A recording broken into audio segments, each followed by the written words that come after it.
आने वाली महाशिवरात्रि व्रत के लिए आप सभी माताओं बहनों को ढेर सारी शुभकामनाएं। भगवान भोलेनाथ माता पार्वती आपकी समस्त मनोकामनाएं पूर्ण करें, यही कामना करती हूं। और इसी कामना के साथ आज का जो वीडियो है वो मैं शुरू कर रही हूं। दोस्तों, जैसे कि आप सबको पता है, आने वाली 15 फरवरी को दिन रविवार को महाशिवरात्रि का पावन व्रत पावन पर्व मनाया जा रहा है। और ऐसे में बात आती है पूजा पाठ की। मंदिर की थाली में हमें क्या क्या रखना चाहिए और किस प्रकार से भोलेनाथ की पूजा करना चाहिए, इस वीडियो में आपको संपूर्ण सामग्री जो है वो दिखाने वाली हूँ। क्या सामान लेकर आप मंदिर में पूजा के लिए जा सकते हैं, चलिए एक एक करके समस्त सामान जो है वो मैं आप सबको दिखा देती हूँ। यहाँ पे मैंने एक थाली ली हुई है, बड़ी आप थाली प्लेट जो है वो ले लीजिए जिसमें आपका सारा सामान अच्छे से आ जाए। यहाँ पे मैंने बेलपत्र और भांग जो है वो रखी है। इसके साथ ही साथ यहाँ पे मैंने मीठा पान जो है वो रखा हुआ है। आपको अगर आंकड़े का फूल, धतूरा, भांग, बेलपत्र जो भी मिल जाता है वो आपको जरूर लेना चाहिए।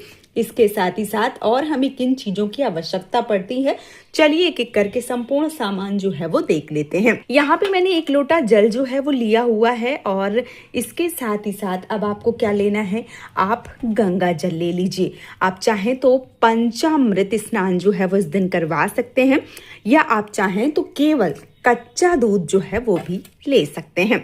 देख लीजिए आपको क्या सामान मिलता है। पंचामृत है तो पंचामृत, कच्चा दूध है तो कच्चा दूध। आप जिस भी प्रकार से सामान ले जाना चाहती हैं ले जा सकती हैं।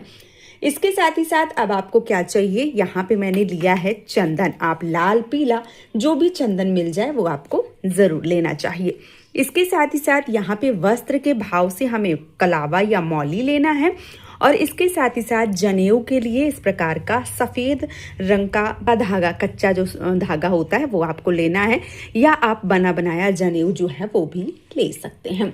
इसके साथ ही साथ आपको फूलों की आवश्यकता पड़ती है। जो भी फूल आपको मिल जाए, लाल, सफेद, पीले, वो फूल जो है वो आपको जरूर लेना है।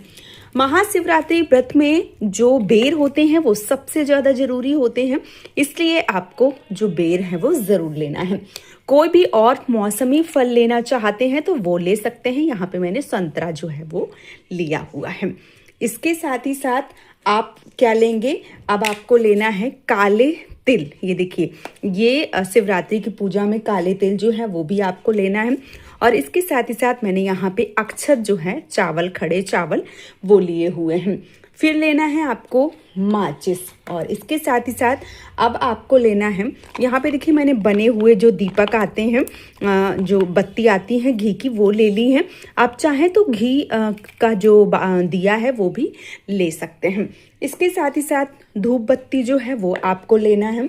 और अब आपको क्या लेना है, देखिए क्योंकि विवाह है, विवाह जैसे कार्यक्रम में जो इत्र होता है वो बहुत ज़्यादा ज़रूरी होता है, तो आपको इत्र जो है वो ज़रूर लेना है। आपको क्या लेना है, देखिए भोग के रूप में आप बतासा ले सकते हैं, या आप कोई भी जो मिठाई है वो ले सकते हैं।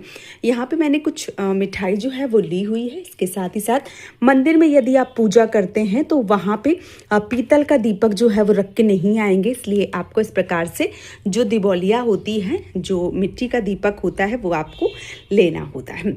इसके साथ ही साथ अब आपको क्या करना है, कुछ दक्षिणा के पैसे जो है वो आपको ज़रूर रखने हैं, क्योंकि पूजा में कोई भी कमी जो है वो अगर हो तो ये दक्षिणा पूरी जो है वो कर दे, इसलिए हमें जो दक्षिणा है वो ज़रूर रखनी होती है। अब हमें क्या करना होता है, अब हमें माता पार्वती के लिए यानी गौरा माता के लिए हमें चुनरी जो है वो चढ़ानी होती है। ये हमने यहाँ पे चुनरी जो है वो ले ली हुई है। इसके साथ ही साथ 2, 5, 7 या 16 सिंगार जो है वो ज़रूर चढ़ाने। तो यहाँ पे मैंने कुछ सामान जो है वो सुहाग का सामान और चुनरी जो है वो ले ली है। इसके साथ ही साथ मेहंदी जो है वो भी हम रख दे रहे हैं। तो ये देखिए, महाशिवरात्रि पूजा के लिए ये सामान जो है वो मैंने लिया हुआ है। तो ये सामान जो है वो ले जाके आप मंदिर में भी पूजा कर सकते हैं, और इस सामान से आप घर में जो पूजा है वो भी कर सकते हैं। अब मैं कुछ प्रश्नों का जवाब आप सबको दे देती हूँ। बहुत सारी बहनों के ये प्रश्न आ रहे हैं कि दीदी पहले अगर व्रत छूट गया है तो क्या इस साल हम नया व्रत धारण कर सकते हैं? तो बिल्कुल आप नया व्रत जो है वो उठा सकती हैं। कई लोगों के प्रश्न आ रहे हैं कि घर में अगर शिवलिंग नहीं है तो हमें पूजा किस प्रकार से करनी चाहिए। यदि घर में शिवलिंग नहीं है तो आपके घर में जो भी भगवान भोलेनाथ भोलेनाथ माता पार्वती की जो भी फोटो तस्वीर है उसमें भी आप पूजा पाठ कर सकते हैं। कोई कैलेंडर है उसमें भी पूजा कर सकते हैं।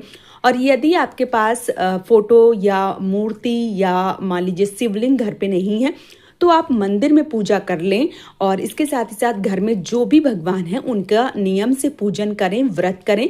और भगवान भोलेनाथ इतने भोले हैं कि वो आपकी छोटी सी ही पूजा से बहुत ज़्यादा प्रसन्न हो जाते हैं। तो आपको जो पूजा है वो ज़रूर करनी है। कई लोगों के प्रश्न ये भी आ रहे हैं कि जैसे रविवार को ये व्रत है तो जो चौकी है वो हम कब हटाएंगे। तो देखिए, रविवार को सुबह आप पूजा पाठ करेंगे तो शाम को चौकी हटा सकती हैं। यदि आप किसी कारण बस शाम को चौकी नहीं हटा रही हैं या टाइम नहीं मिला है या आप हटाना नहीं चाहती हैं तो अगले दिन सोमवार को स्नान ध्यान करके पूजा पाठ करके भी जो चौकी है वो हटाई जा सकती है। इसके साथ ही साथ यदि आप शिवलिंग की ही पूजा करना चाहते हैं, घर पे करना चाहते हैं, तो आप पार्थिव शिवलिंग यानी मिट्टी के शिवलिंग जो है वो बना के भी विधिवत रूप से पूजन अर्चन जो है वो कर सकते हैं। आप चाहें तो घर पे जैसे कोई भी गमला है, फूलों का गमला है या जो भी आपने समी का पत्र, बेल पत्र या जो भी आपके घर में पेड़ पौधे लगे हैं उनके नीचे ही आपको शिवलिंग के आकार का यानी कि पार्थिव शिवलिंग या सिर्फ जो लिंग है वो भी बना के आप विधिवत रूप से पूजन अर्चन कर सकते हैं। और शाम के समय जब मान लीजिए कि सूर्य भगवान डूबने जाए उससे पहले ही आपको जो विसर्जन है वो करना होता है। तो आप शाम की जो पूजा है वो थोड़ा जल्दी कर लें और शिवलिंग जो है वो उसी गमले में विसर्जन कर दें ताकि आपको सूर्य अस्त के बाद जो पार्थिव शिवलिंग हैं उनकी एक तरीके से जो छवि है वो ना रह जाए, इसलिए आपको पहले ही उनको विसर्जन जो है वो करना होता है। तो दोस्तों, महाशिवरात्रि व्रत आ गया है, रखा जा रहा है व्रत। ये संपूर्ण सामान, संपूर्ण सामग्री मैंने आप सबके साथ शेयर कर दी है। आप एक एक सामान नोट कर सकते हैं, फोटो ले सकते हैं या आप जैसे पूजा की थाली लगा रहे हैं तो इस प्रकार से वीडियो जो है वो खोल के भी सारा सामान जो है वो लगा सकते हैं। तो आप सबको ये वीडियो कैसा लगा है और आप सामान कम ज़्यादा भी ले सकते हैं आप, क्योंकि पूजा जो है वो कई तरीके की होती है, छोटी बड़ी मंजली, तो आप इससे ज़्यादा भी सामान ले सकते हैं, आप इससे कम भी सामान ले सकते हैं या जितना मैंने सामान दिखाया है वो पर्याप्त सामान है। इस तरह से सामान लेकर भी आप भगवान भोलेनाथ की विधिवत रूप से पूजन अर्चन कर सकते हैं। वीडियो आप सबको कैसा लगा है आप हमें कमेंट में ज़रूर बताइए। यदि वीडियो पसंद आया है तो चैनल को सब्सक्राइब जरूर कीजिए, वीडियो को लाइक कीजिए। बहुत जल्दी मिलती हूँ एक और नए वीडियो के साथ में। आप सभी माताओं बहनों को महाशिवरात्रि व्रत की ढेर सारी शुभकामनाएं। जय माता दी दोस्तों, राधे राधे।